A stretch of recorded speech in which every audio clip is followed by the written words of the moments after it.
जाजपुर जिला सुखिदा अंचल में वनीकरण को विरोध कर जमी अधिकार सुरक्षा कमिटी और क्षतिग्रस्त परिवार आंदोलन।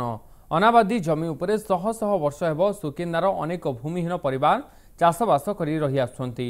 जिला प्रशासन से स्थायी पट्टा देवा परिवर्ते एवं जंगल विभाग पक्षर ब्लॉकर महागिरी अववाहिकार से जमी उपरे चारा रोपण करा पाटपुर हिंजल बाहाली डुबी खाई केन्दुआकोण और पणसपाड़ भली 15 रु अधिक आदिवासी बासस्थान हराइबे।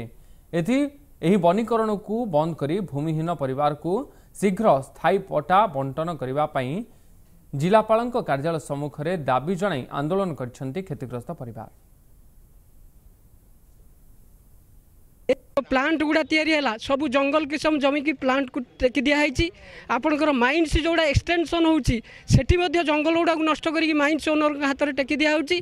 तेणु एथेर किसी आश्चर्य होवार नहीं। जो जगार 100 वर्ष धरी पुरुष धरी जो लोक मैंने रही आसुचंती सेई जगह को आपण मैंने से लोकों ना 2006 आईन अनुसार से पट्टा दिंतु एवं जेपर्यंत पट्टा न दिखाई से पर्यंत जंगल करवा वनीकरण करवा बंद रहो।